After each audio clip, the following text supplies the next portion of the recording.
Hello everyone, Brian Kibler here, and that's right, it is time for my Knights of the Frozen Throne card review. Those of you who may have followed my channel for a while have probably known that I've typically done a week-by-week review of the cards as they're revealed, but with the different sort of cadence of the release season, as well as the fact that I was doing something very similar on Omnistone with Firebat and Froden each week, I decided to instead wait and do just a review of pretty much all of the cards now that they have all been revealed. So let's go ahead and take a look at the first Druid card. These are, by the way, alphabetical by class. If you're looking for a specific card, that's how you'll find them. So, Crypt Lord. This is an interesting sort of defensive minion that's an option for Druid decks. But the weird thing about this is that its low attack, I think, makes it difficult to really justify putting in your deck over some of the other options that exist. Those have a lot of health and get a lot more health. But if you're playing a deck with a lot of minions, are you really looking for just like more health on a taunt minion rather than more attack to kill your opponent? That's usually what the sort of swarm style Druid decks typically end up wanting, and only one attack means that lots of things can attack into this and survive unless it's buffed.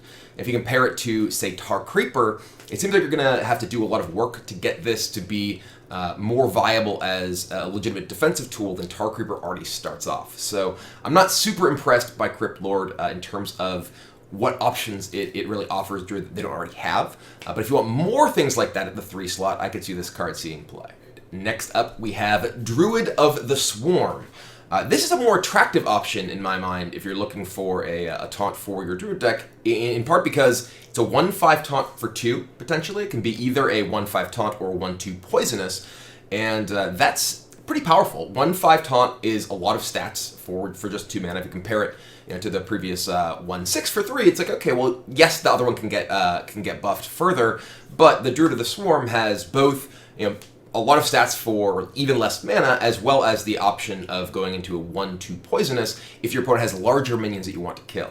I think this is one of the cards in Druid in this expansion that's likely to be kind of underrated, is my guess, simply because I think the 1/2 poisonous minions are likely to be somewhat underrated. I think that Druid typically has a lot of difficulty killing larger minions, mid-range and big minions, and this gives them a way that they can do that more readily. It is really scary if you're playing as someone who has Potion of Madness, though, and seeing as Priest is one of the classes where you most want the poison to kill their big minions, that can be kind of dangerous. So I think this is definitely a pretty strong card that will likely see quite a bit of play in Druid decks. All right, next up we have Fatespinner. This is one of the weirdest cards in the entire expansion here. Fatespinner, you have a 5/3 for 5, which is kind of an odd stat line for really anything like this, that has a secret death rattle that you choose to either deal 3 to all minions or give all minions +2/+2. And I actually played this on a reveal stream with Fandral, which was pretty funny because it was all the minions get damaged and grow, which is a little bit odd. But this is a card that it feels like the secret element of this is a little strange, because each of these effects is something you want in a very different set of circumstances. If your opponent has a lot of minions, you're probably not going to give this death rattle of pump everything on the board.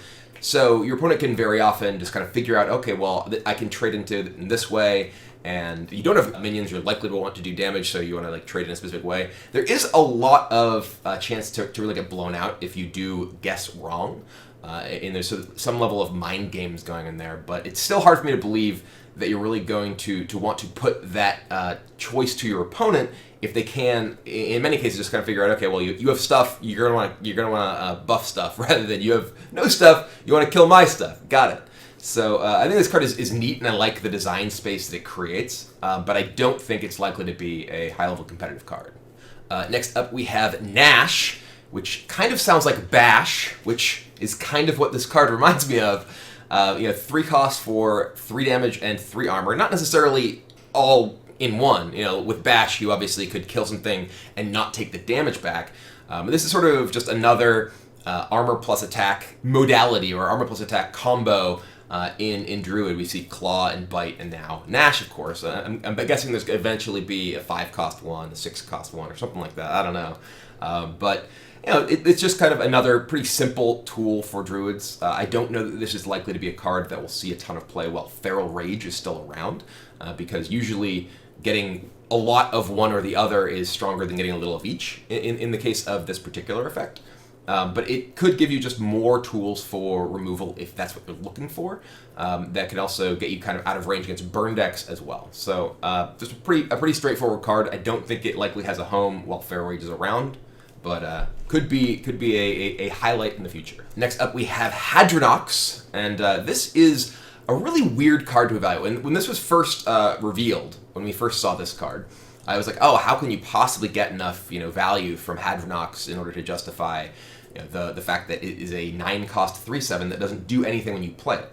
And well, it turns out that there's some pretty good taunt minions in this set, including the Lich King, who we'll get to eventually.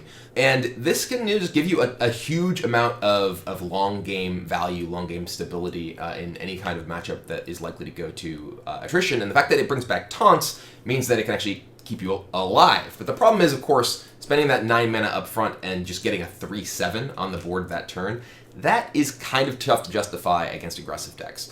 So it's got really cool animations, which I got to see on the reveal stream, and it does have a huge upside, especially when you keep in mind that there are powerful minions like the Lich King that give you huge value you can bring back with this. The problem, though, can you really afford to spend all that mana and not really do anything immediately? I mean, maybe you can play it with Spirit Singer Umbra, but that's asking a lot because you have to have a Spirit Singer Umbra live through your turn 8 or 9 or 10 or whatever, and then get to play this and then get the effect immediately.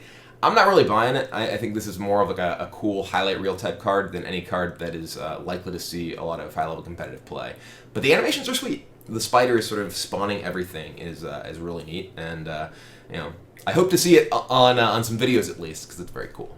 All right, next up we have the Death Knight for Druid, which is Malfurion the Pestilent. And when I first saw this card, when I first saw this Death Knight revealed, I was kind of unimpressed.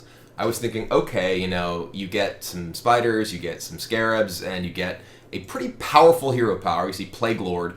You get to choose one, either get +3 attack or 3 armor, which is, either of those is a pretty powerful thing. Obviously having the ability to decide which one you want each turn is super strong. If there's something you want to attack, okay, plus attack. If you're just looking to stabilize and have more time in the game to do more powerful things, then sweet, hang out, gain some armor. You kind of have tank up or punch you in the face, either which is quite strong. But nothing about this sort of screams like, oh my god, this is crazy. I think this is just like a combination of ability and hero power that is just solid. This isn't like one of the Paladin Death Knight or whatever that screams like, it literally says win the game, kill the opposing hero. It doesn't really stand out as being this is outrageously good. It's got a little bit of value when you play it, and it has this very strong long-term value from the hero power. And the fact that it gives you the armor, which is kind of hidden behind the hero power now, they all give you 5 armor, so don't worry. It's not you don't need to worry about that. They're all the same in that regard. But it also gives you the poison spiders or scarabs, depending on what you need, which can also help keep you alive.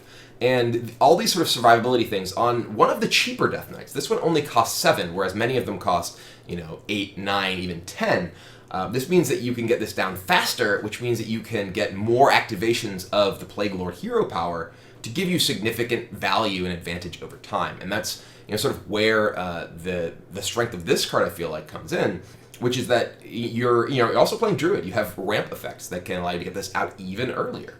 So if you can get some amount of board presence from the Battle Cry ability, which by the way is a choose one and thus also works with Fandral. Tested that one out in the stream. And your hero power does too. If you got Fandral in play, you are punching your opponent really hard, tanking up, and getting spiders and scarabs. So lots of powerful combos there with choosing 2.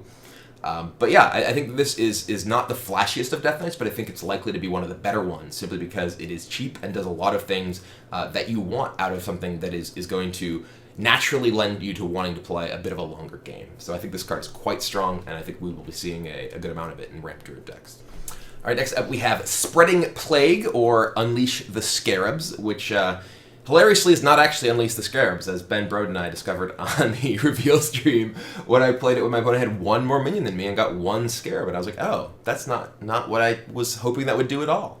I'm kind of unimpressed by this card overall, in part because, well, Unleashing the Scarabs would have been a lot more powerful in that kind of instance. But it's hard for me to envision wanting to have this in my deck instead of, say, something like Starfall. Instead of something that's actually going to kill my opponent's minions when I play this, yes, I can play Spreading Plague and get 3 or 4 1/5 taunts. But is that better than actually having a card that could kill the opposing minions that are then going to either be attacking my taunts or are enabling Bloodlust or enabling Evolve or enabling Flame Tongue Totem?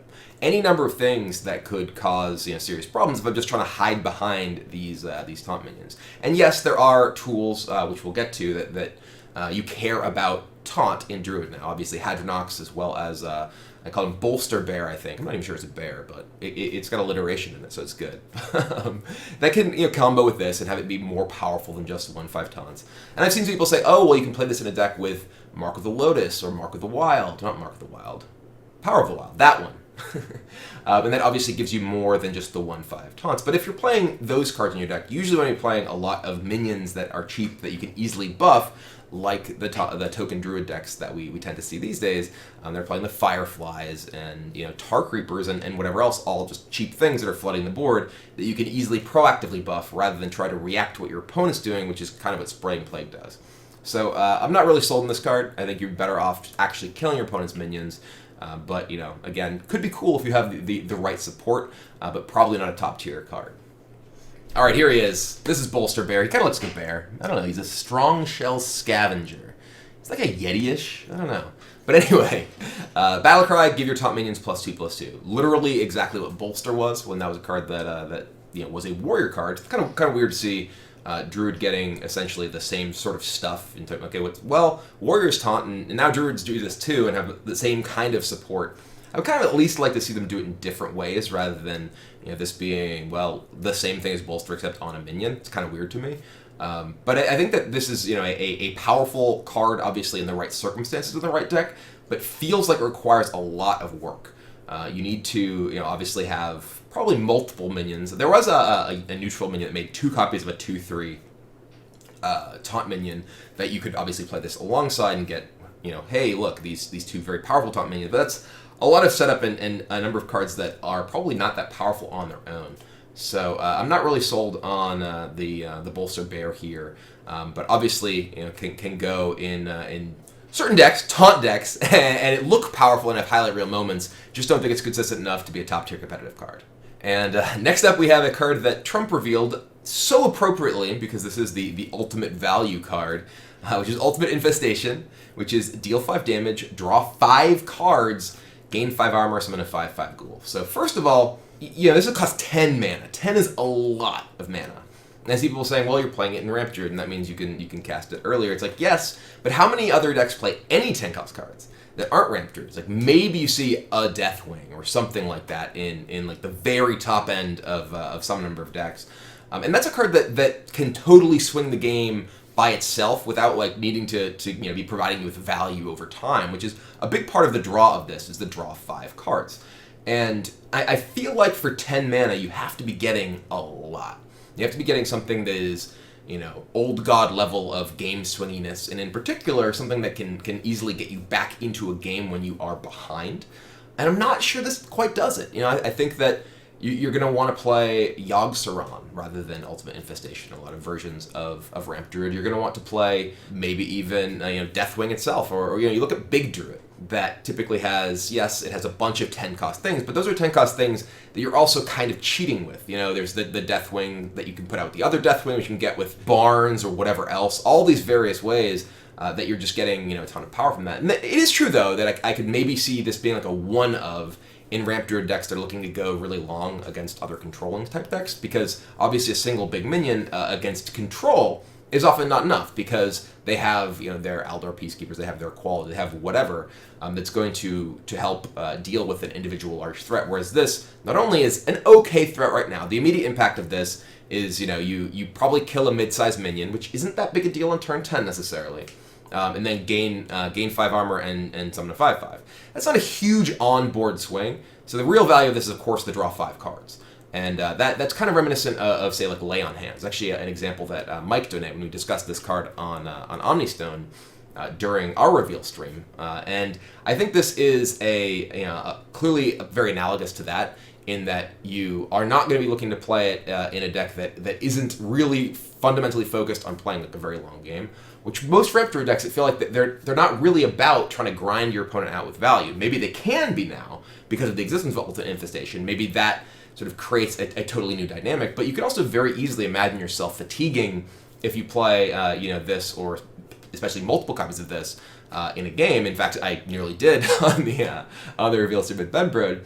But of course, if you are playing, say, Malfurion the Pestilent in that deck, that can give you a lot of ability to win those longer games as well. So it is a card that I'm not totally sold on, but I could definitely see it being like a one-of in Ramp Druid, but I'm not convinced that it's like the second coming of Yogg or whatever that some people have been discussing it as. It's certainly a great card to get off of Yogg, and I'm excited for that possibility in all of my decks, because, hey, you don't need to be a Druid to play a 10-cost Druid spell if you could just play Yogg-Saron.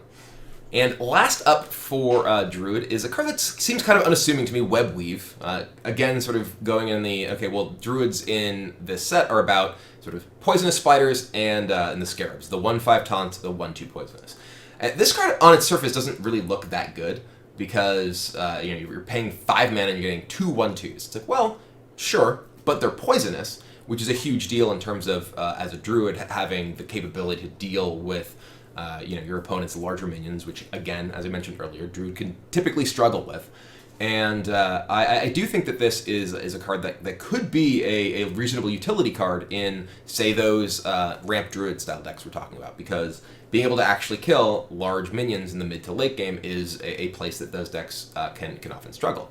That said, oftentimes you would rather just be ramping and doing more powerful things than your opponent, so their big thing isn't the biggest thing in town. So this, kind of low utility in that kind of strategy, and I'm not really sure that it's going to do enough in that type of deck. It's also, again, much like the Druid of the Scarab or whatever it was that made 1/2 poisonous really bad against Potion of Madness, and that can, assuming priests make a comeback, which I think they might. I think priests have some sweet new stuff from this set, is a very real concern. And having your minions potentially thrown away to that when you're playing a ramp style deck against a card that would otherwise often just be stranded in their hand, I think is a very, very real issue. So I'm not totally sold on this, but I think it has more utility than it looks like on the surface, simply because those poisonous spiders are pretty strong for some of Druid's weaknesses.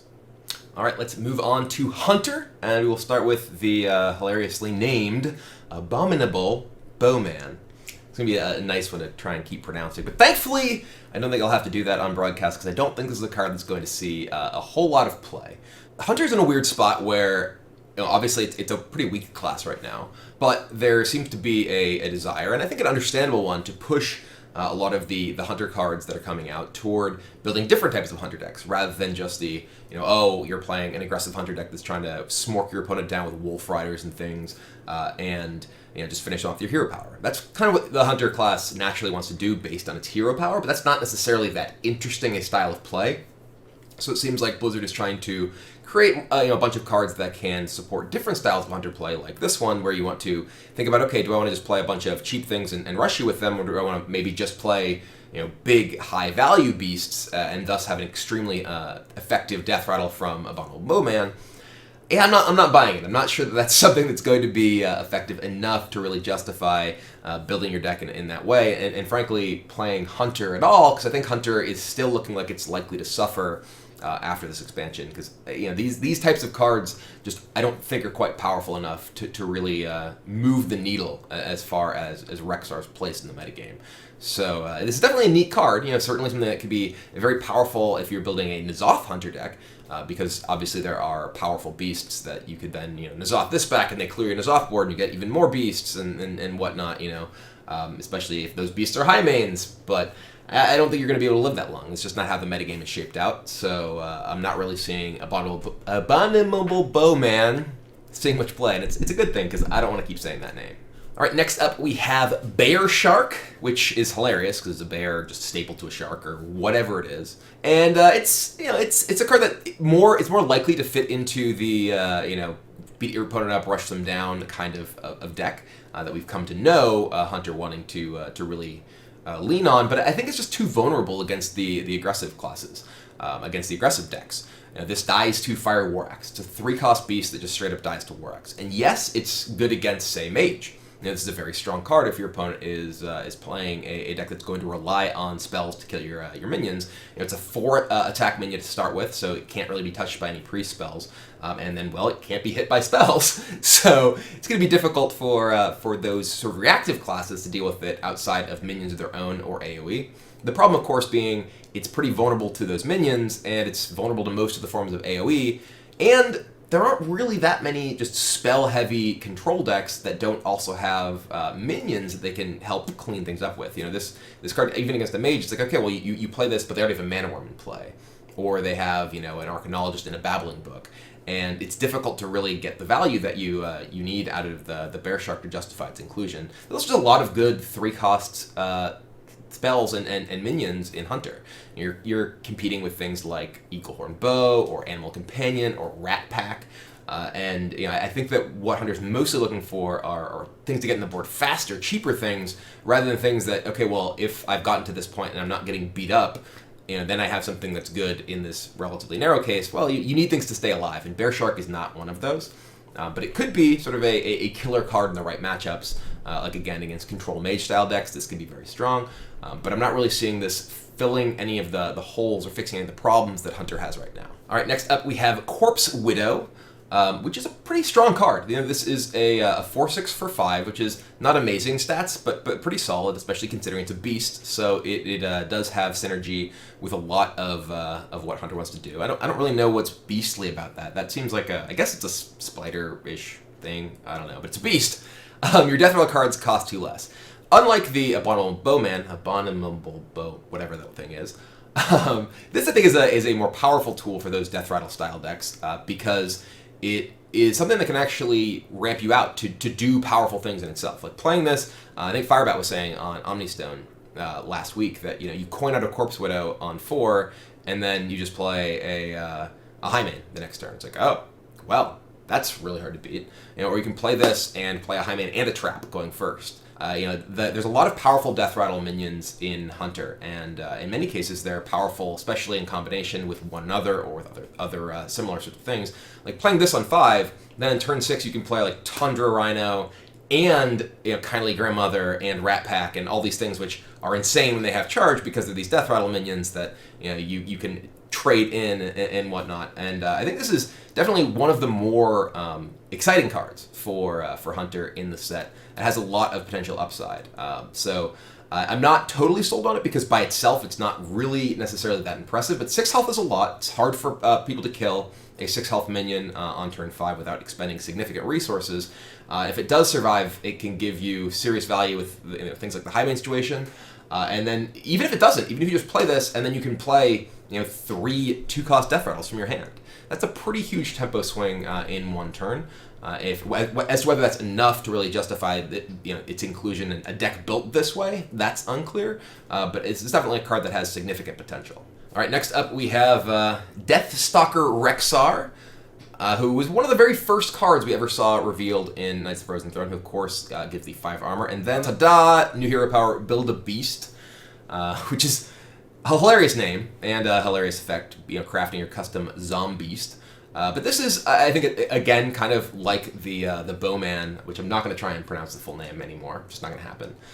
Is, you know, the kind of card that's trying to push Hunter in a direction that's not just tempo kill you. It's doing a sort of more value-oriented interactive game, and obviously replacing your hero power with something which gives you that sort of value opportunity and not just press this button, shoot you, press this button, shoot you over turns, I think is obviously very important to that. But also the battle cry is reasonably solid here. It's still 2 damage to all enemy minions at 6 mana, which is kind of not quite enough in terms of how much damage it's doing or when it comes down against a lot of the aggressive decks that do exist now. So you're gonna have to do a lot of interaction before that, which is, as we've sort of been saying, one of the things that Hunter really struggles with right now. So I'm not sold really on Deathstalker Rexxar's place in the metagame. I want him to be good because I want there to be a way to play Hunter in this sort of interesting way. That is more controlling, is more sort of mid-range focused, but I do think this is likely one of the weaker Death Knights in the set, which is just sad because Build a Beast is adorable and hilarious. It's also interesting that the Build a Beast hero power does sort of create additional context for any beast minions in the game.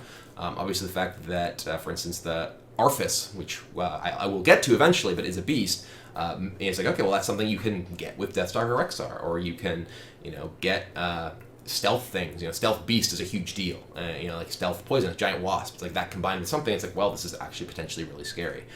So I want this card to be good, and I definitely am going to try and build decks and play with it. I'm not convinced it is enough with the context of the other Hunter cards that exist to really put that style of controlling Hunter deck on the map. That kind of deck does exist, though. This might be a part of it, but I'm still leaning in the direction that I think you're more likely to see like N'Zoth mid-range style Hunter decks rather than going the Deathstalker Rexxar route. Next up, we have Exploding Bloatbat, which is a very weird card. It's just a kind of a spell attached to a minion. It's a 4 casting cost, 2/1. Death Rattle, deal 2 damage to all enemy minions. And this is a card that I think you're likely going to see if you're trying to build a deck that's this, Death Rattle-ish combo deck, or that's trying to play a more controlling game, that, you're putting this in your Deathstalker Rexxar deck. Maybe you're putting this into your N'Zoth deck. Maybe you're trying to do those sort of things by having this sort of beast spell / minion. Obviously, the body of this is quite poor. You're paying 4 for a 2/1, but you're really looking to get the Death Rattle from this. And maybe you're playing with Death Rattle enablers, so you get multiple triggers of it. Maybe you're playing it with buffs that your opponent has to attack into it. You Houndmaster this, they have to attack into it, so they lose a lot of their board. It's tough, though, because if you were to just pay 4 mana to do 2 damage to all enemy minions, that would probably be good. But it requires a ton of work to get that effect out of this. And is all of that sort of piecing together of those kind of effects really worth what you're ultimately getting? It's not clear, and it's not clear it's enough. Sort of again, but just getting to turn 4, you're probably have taken a lot of damage at that point, and lots of the aggressive decks have high health minions or even things that increase their minions' health. So this will often just not be quite enough to kill everything, and without an interactive hero power, because Hunter's just Smork, it can be tough to really leverage that incremental damage to actually get back in the board when there's leftover bodies after you've used your AoE. Well, next up we have a very amusing art piece for a card that you might want to play with your Exploding Bloatbat, which is Play Dead. This is yet another Feign Death kind of terror scale stalker, kind of pushing pretty heavily. Hunters having the kind of Death Rattle mini theme that they're trying to get the most out of their Death Rattles, not necessarily killing their minions. This is obviously the cheapest and simplest version of it. It's just 1 cost, trigger 1 minion's Death Rattle. And this is obviously a card that you want to play with stuff like Exploding Bloatbeast or Bloatbat, or whatever it is. It's a beast, it's a bat, it's bloated. Because you want most of the power of the minion to be in its Death Rattle in order to justify playing this card, because you're spending a card. Say something like Savannah Highmane. Play Dead on Savannah Highmane, you're getting 2 2/2s for 1 mana effectively. But you also have obviously invested in the Savannah Highmane, and then you're at a stage of the game, are those 2/2s that powerful? Whereas something like Exploding Bloatbat, it's like, okay, well, getting that trigger potentially twice if you're, play deading it and then getting to attack with it, that could be pretty strong, but it's not clear that's, again, really going to be good enough in a lot of cases to swing boards back to you fast enough to get over your early game disadvantage you typically have. But this card is, I think, worth looking out for, because Feign Death kind of had a home in some places of Hunter when it did exist, but I think we're seeing more cards that have more of their power actually in their Death Rattle effect rather than in the combination of their Death Rattle plus their body, and that makes this a card that's much more significant, much more powerful in terms of the value you're going to be getting from it. And obviously 1 is half of 2. And a lot of people don't really, I think, respect how much easier it is to combo something with a spell or minion or whatever else that just costs 1. It really makes the possibilities of getting those things off over the course of a game, especially potentially multiple times, much more realistic. So I think this card has potential. I'm not sure it's going to find a home right now, but I do think this is a card to look out for. All right, well, good news, everyone! I can't really do the voice nearly well enough, but this card is definitely quite strong. Professor Putricide, whenever you play a secret, put a random Hunter secret into the battlefield. I really like this card, both in terms of I think it's likely to be a pretty powerful card, but I also think it's cool in that you actually have secrets now. In many cases, you'd play games where you pretty much can figure out what the range of 2 or 3 secrets your opponent might have, and actually ending up trying to force people to play around the possibility of any of the potential Hunter secrets, I think is quite strong. This card has some weird tensions, though. It obviously feels like it wants to be played in a deck with Cloaked Huntress, where you can play Cloaked Huntress on 3, and then play Putricide on 4, play a bunch of secrets, get a bunch of free secrets. The problem with that is that it means you're playing your Cloaked Huntress on 3 and then exposing it to potential removal by not playing your secrets right away. And if your opponent just kills it, it's like, okay, well, you lost a ton of value from the Cloaked Huntress trying to set up the Putricide turn as well. And a lot of the Hunter secrets, I think, are actually pretty poor right now. That's actually, I feel like, been a big element in Hunter being relatively ineffective in the metagame, is just how bad Freezing Trap is right now. And Freezing Trap is basically bad because of patches. And not being able to reliably strand minion get value tempo-wise off of your Freezing Trap has made a lot of the sort of Hunter tempo plans that were built around that card much, much weaker. You saw Hunter was good against other mid-range decks because of Freezing Trap. But that's not really the case anymore, which makes trying to play a secret-based Hunter deck while patches exists very challenging. And I'm not sure that Professor Putricide will be quite enough to overcome that, though he does have some more new support, which I think is actually good in the world of patches, which we'll get to momentarily. By momentarily, I mean right now. I actually skipped around in the alphabetical order here to go to Venomstrike Trap immediately. I think this card is quite good. One of the big problems that Hunter's had is it's not good at being able to establish a board against opposing decks that have lots of aggressive minions and weapons, and one of the problems with that is the sort of problems with Freezing Trap in the world of patches, as well as the unreliability of a lot of your secrets. And if your opponent is trying to kill your minions, well, that makes getting a 2-cost 2/3 poisonous Cobra, that's what it says right there, it makes it a lot easier to actually establish a board if you can get like your Venomstrike Trap online. And previously you had access to Snake Trap, but I feel like Snake Trap never really was that good in a world where there's Maelstrom portals around, there's various whirlwind effects. It's much less reliable and often would just get kind of free cleared. Your opponent attacks into it and they're like, okay, well, I trigger a Snake Trap, now this Ravaging Ghoul. They can't do that with a Venomstrike Trap. If they're trying to cut down your board, they need to be aware, okay, well, if I attack this minion into that, I'm potentially running the risk of my next minion, whatever my best minion is, just dying to a poisonous Cobra. And that's like a real decision point, whereas often Snake Trap, because there were so many reasonable ways you could clear those minions for effectively free, it was not nearly as good in a lot of those matchups where you're trying to protect your board. And similarly, the fact that you get a 3 health beast off of this is much better with Houndmaster, it's much better with your other sort of beast synergy type cards in terms of just actually having those online as well. So I think this card is quite good, and I think that this is a card that maybe of the things that Hunter needs for a sort of revitalization, I think this is a good start. All right, next up we have Stitched Tracker, which is an interesting card. And this is a 3-cost 2/2, so not particularly good stats, but battlecry, discover a copy of a minion in your deck.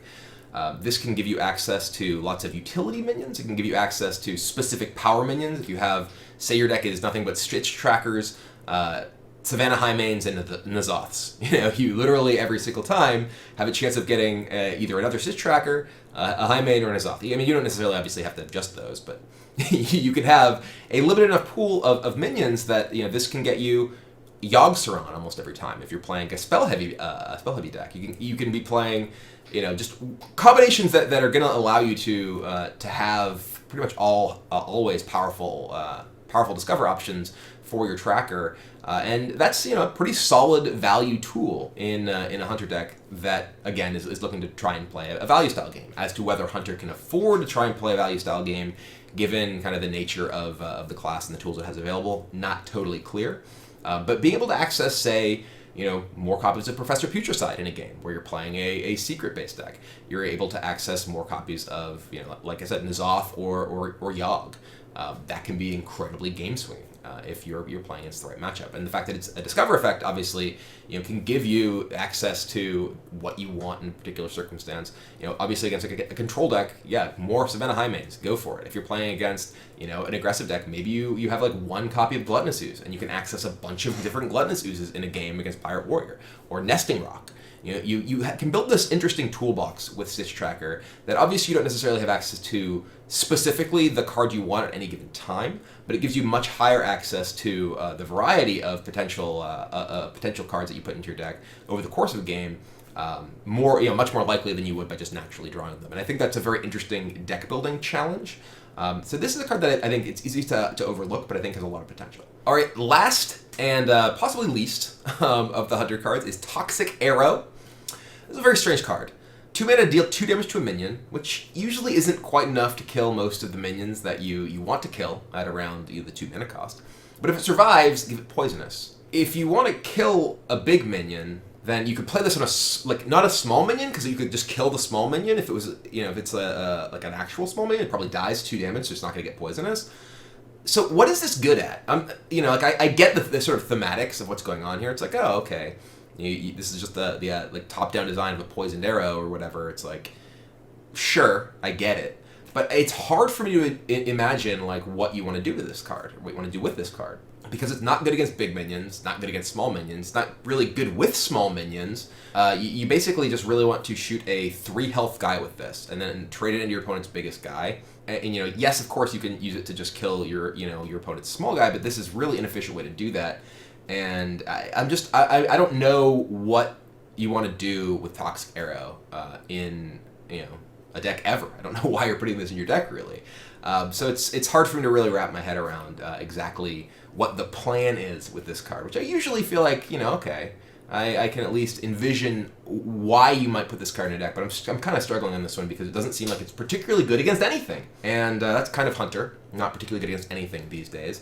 But so that's kind of why I'm harping on this more than I otherwise might, because this feels like such a strange design to give a class that is kind of struggling. It's like, it's not... I don't want to say it's like not Purify, but Purify actually was a card that did an interesting thing, and you could imagine a context in which you wanted to put Purify in your deck. At least I could, even if no one else there seemed to be able to. They wanted to rage about it. But Toxic Arrow, I don't really get it, and that's kind of a bummer for a class that really needs all the help it can get. So if you have a brilliant use for Toxic Arrow out there, maybe you're playing this on your Divine Shield minions, but you're playing a Hunter deck. So what are you doing with that? I guess you can, Argent Squire, Toxic Arrow it. Haha! Now I have a 1/1 that can kill your guy that I spent 2 cards on. I'm not buying it. I don't know. I don't really get this card. I'm at a loss. So it's kind of how I feel about Hunter sometimes. I'm at a loss. And with that, let's move on from Hunter. All right, moving along to Mage. We start with actually one of the cards that was not revealed until sort of the very end, I believe the Facebook dump, which is Breath of Sindragosa, which is a very strange card. It's 1 mana, deal 2 to a random enemy minion, and freeze it. Damaging a random enemy minion at most stages of the game is going to be not particularly useful, simply because, well, you don't necessarily hit what you want. But this costs 1. So the fact that you can have it as essentially a Arcane Blast type card in the early stage of the game to kill opposing cheap minions can be pretty effective, I think, if you're aiming to find a way to help deal with decks that are sort of putting out significant threats early on. That said, it's going to be difficult to justify including this in a world where there's lots of things like fireflies or patches and whatnot, where your opponent is pretty likely to have a number of small things on the board at any given time. And if you hit like a totem with this, it's like that's pretty bad. If you hit a patches with this, it's like that's also pretty bad. Because it does freeze the minion it hits, it does mean that you still get some value if you do hit a larger minion that it doesn't kill. You're at least delaying your opponent's big threat from hitting you in the face. But a lot of the time you're going to hit something small, or you're not really going to be able to control how this is working out. And I don't think it's likely to really see play in a competitive environment. All right, next up we have Coldwraith with a 3-cost 3/4 with the battle cry of the enemy is frozen, draw a card. And I think this card is very good. I for a long time was kind of trying to find controlling style Mage cards that, from a minion perspective, if you actually want to play kind of proactively, if you want to play to the board, there weren't really all that many good Mage minions until like Flamewaker, basically. But Flamewaker still didn't really want you to play a minion-based deck because you don't have tons of spells. Coldwraith is really interesting because it's a 3/4 for 3, which is a pretty decent body already, but has the possibility that you just effectively cantrip off of it. You draw a card if any enemy is frozen. And there's lots of good things that can freeze your opponent's minions or freeze your opponent. Obviously, Frostbolt is a card that pretty much goes into every Mage deck. Water Elemental, is a minion that comes down right after Coldwraith on curve, and you can very easily imagine, hit your opponent with Water Elemental, play Coldwraith, draw a card, ping something, or play a Frostbolt or whatever. And there's also a reasonable number of like just other freeze synergy things, Cryomancer and whatnot. I don't think we're necessarily just going to be looking to make a freeze deck that this is a sort of an all-star of. But it's just a reasonably statted minion with upside for a deck that can sometimes, if it's not playing all of the sort of Acolyte of Pains and things like that from a Mage perspective, can sometimes run a little bit light on cards. So I think this is a card that has a ton of potential, and I would expect to see a lot of competitive play. All right, next up we have Doomed Apprentice. This is a card that I don't think has very much potential. I think this is a card that was designed more to be sort of an homage to Sorcerer's Apprentice, to kind of reflect the sort of dark, twisted nature of the Knights of the Frozen Throne, and creating these new versions of both the characters as well as the minions that in some cases we're familiar with. And this is obviously just meant to be a dark reflection of Sorcerer's Apprentice, but as actually Mike Donay said on our Omnistone stream, this is a sort of effect that you don't necessarily want to make good because it's very frustrating to play against. So this is clearly not just a mirror of Sorcerer's Apprentice; it's a worse version of that. And I think that yes, maybe you play against a spell-based combo deck, and an effect like this could be good, but I think it's difficult for that effect to be good on a minion that's this fragile. If you're playing against, say, Miracle Rogue, they can just backstab this for 1 mana. It's a 2 health minion. So I don't really think this is a card that, even in the matchups where you might think, oh, this is the sort of effect that could be good, I think the combination of the cost and the effect and the body, specifically the 2 health, makes it hard for this card to really ever find a home. But that can be fine. It's apparently got cool voice lines, and definitely has a very dark reflection type feel to it. So I like that the card exists, but I don't think it'll see play. All right, well, next up we have what is possibly my favorite card in the entire expansion, which is Frost Lich Jaina, who costs 9, but she's worth it. Battlecry, summon a 3/6 Water Elemental. Your Elementals have Lifesteal this game, 5 armor, like all of the Death Knights, and then the new hero power of Icy Touch, which deals 1 damage, and then if it kills a minion, you summon a Water Elemental. So I remember when Sindragosa was first revealed, and I was like, oh, I want to like this card, but it's difficult to get excited about sort of attrition control style Mage cards because it's so tough for Mage as a class to really play a control game that doesn't really just revolve around burning your opponent out with Pyroblast or Alexstrasza and all that sort of basically freeze Mage type stuff, because Mage doesn't really have great ways to actually sustain itself. Which is, it's fine, Mage being a different type of control class, and not having the same just armor and healing of the other control classes. That's totally cool. But I love playing those sort of controlling style Mage decks, and Frost Lich Jaina is a card that can make that very much possible. Obviously, your Elementals having Lifesteal really redefines, the way that you actually can interact with aggressive decks, instead of just kind of having to hide behind freezing all your opponent's stuff and ice blocking, though Ice Block, of course, is obviously very good with Frostless Jaina to buy you some time to play this 9-drop. But you can still, actually have this interactive gameplay where you don't just have to be afraid of your opponent blowing you up at any time unless you have an Ice Block up. And I really like this. I think that this is a card that will really create opportunities for controlling style Mage decks to have a very different feel than they've had. For instance, I loved playing Illuminator before.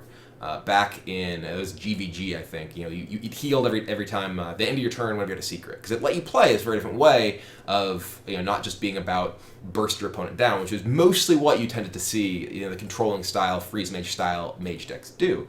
And I think Frostless Jaina has a very similar sort of play pattern to the Illuminator play pattern, which is you can actually sort of grind your opponent out while hiding behind and being supported by your Ice Block. It's not just all about Ice Block, create a window to kill you, which also means that you can play a controlling Mage deck that is less vulnerable to things like armor gain.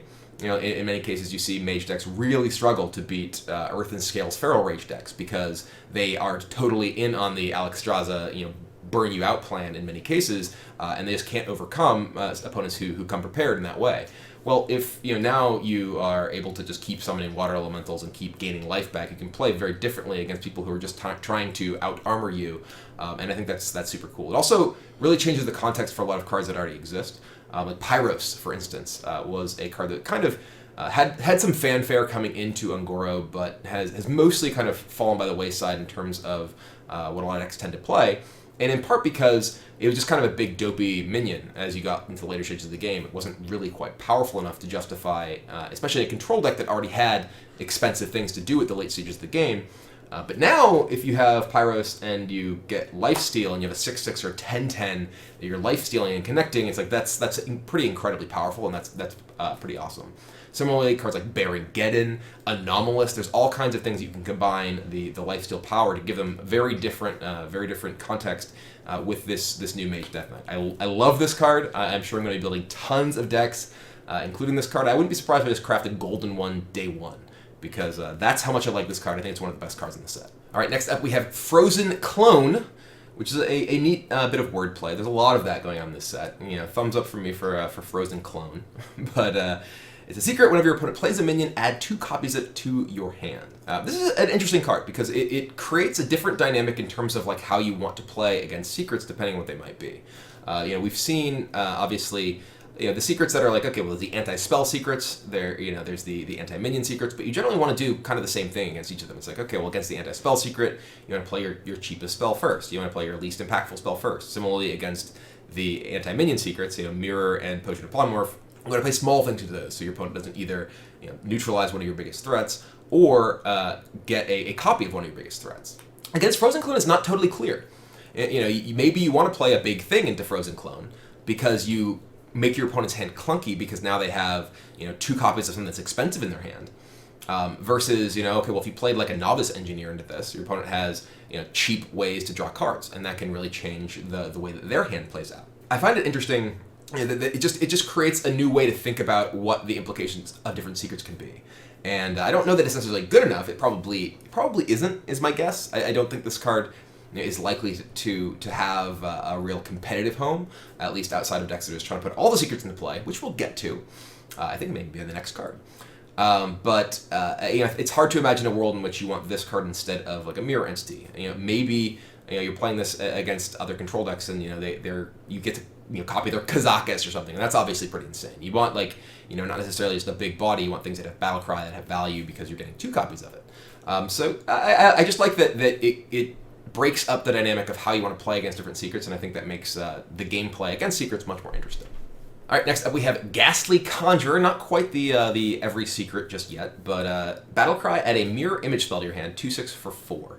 This is, I think, actually a pretty interesting card for Quest Mage decks. Quest Mage decks mostly want time. They mostly want time, and they want generated spells. And this is generating a spell that buys you time. If you're playing against an aggressive deck, this is a 2/6 for 4, which means that it can possibly, especially alongside your hero power, trade into a few of your opponent's smaller minions, as well as obviously buy you time to survive to get the quest online, as well as actually increase your ability to complete the quest by generating cards from outside your deck. So I think this is a card that has some potential specifically in that space. I'm not necessarily as convinced in just sort of a traditional Mage control deck. Maybe this could find a home in, say, a Kazakus Priest deck, or Kazakus Mage deck. Probably not in a Kazakus Priest deck. That would be tough. Where you're just trying to buy time to, say, get to Frostlich Jaina. Because again, it's not that easy for your opponent to remove. The fact that it has 2 attack, doesn't let it actually win many fights against things. But if you're playing Mage, you obviously have your hero power, which can mean that this trades better than it looks on paper, essentially. And if you're playing as, say, Pirate Warrior, you can potentially soak up some really big hits with those mirror image tokens. You can get your opponent to commit Arcanite Reapers into 0/2s, and that's pretty powerful. So I think this is a card that has more potential than it really looks like on the surface, and I'm definitely interested in exploring that. Next up, we have Glacial Mysteries, which is, of course, I was alluding to before. Put one of each secret from your deck onto the battlefield.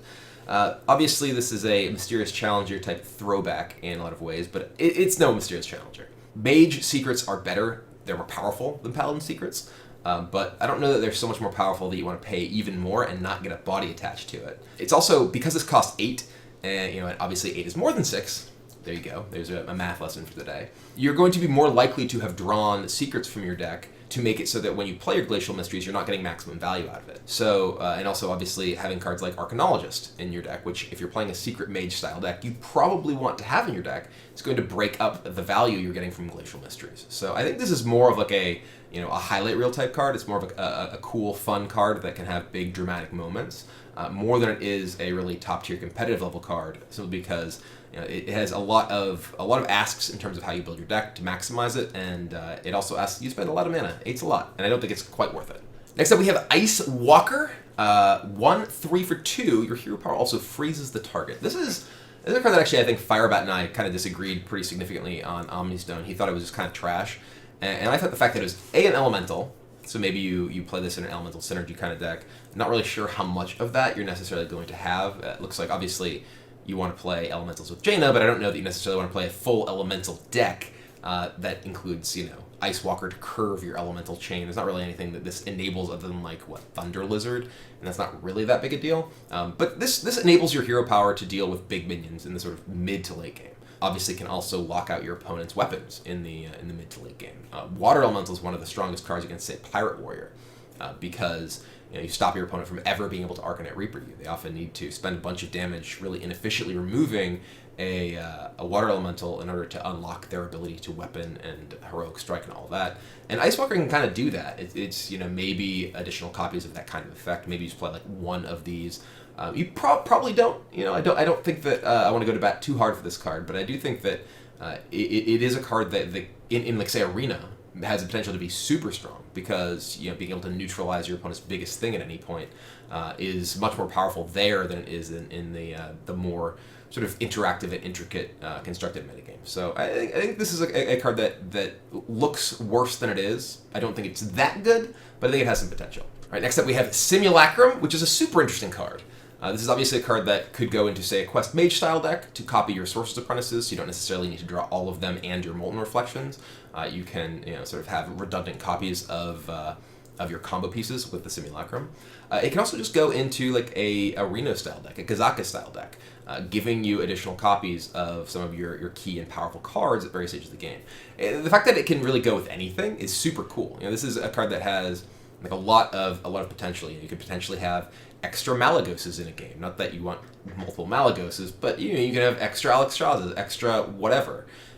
Say you're playing against another mage and you draw your Eater of Secrets. You're like, you know what? I could really use 2 Eater of Secrets in a game against another mage, and gives you access to that. I think this is really, really interesting card, both in terms of the deck building implications as well as the actual gameplay that goes into trying to sculpt your turns such that you get the Simulacrum on the specific minion that you want. I think that this is going to open up a lot of cool combo possibilities, and hopefully not make Quest Mage oppressively good against control decks, because I think that's a real risk if that deck gets many more tools. I'm not sure that this is quite what it needs, but it's definitely something that can fit into that deck, and I'm a little concerned about that, but we'll see.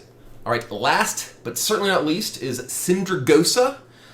This is a card that when it first was revealed, I was kind of lukewarm in it. I was like, well, I want to love this card. I want to be like, okay, this is a giant dragon that provides long game, cool value. Because the 0/1 Frozen Champions, when they die, they give you a random legendary minion in your hand. It's like, okay, well, that can create all kinds of cool gameplay moments, tons of value in a long sort of attrition type game. But I wasn't convinced that you could really build a deck where that was sort of a viable endgame strategy, simply because Mage typically had to play in the I'm going to burn you out style gameplay because of the defensive tools it has available. The reveal of Lich King Jaina totally changed my tune on Sindragosa, because Lich King Jaina, I think, gives you that ability to try and play more sustained style game plan, thanks to the life steal from the elementals, and you don't necessarily just have to play a burn you out ice block hide kind of strategy as a controlling mage anymore, and that makes it much more exciting, the possibility that you can potentially play Sindragosa in that style of deck. Also, obviously, Frostless Jaina, when you're killing your Frozen Champions, you get Water Elementals, because they're 0/1s, you ping them, triggers Icy Touch, so that you are making yourself even better suited to winning these long games, and not just getting rushed down and burned out or whatever. So I kind of want to make Dragon Mage with Sindragosa because you're so likely to discover it of Netherspite Historian. That may be a little bit too greedy. It's a lot too greedy, but it's going to be super cool. So I am now excited to play with this card when there was a long time when I was like, I don't think I can really justify it. Now, this is like, probably going to be paired with Frost's Jaina as a day one craft for me. I'm really excited for this card. I don't know that it's necessarily good enough to really see like top tier competitive play, because that style of deck still has a lot to prove. But I think Frost's Jaina may make that possible. So we'll see. All right, well, that is it for this series of reveals for the first 3 classes. So let me know what you think in the comments, and I will get back to reviewing the other cards to get you my thoughts on the whole set very soon. Thanks for watching.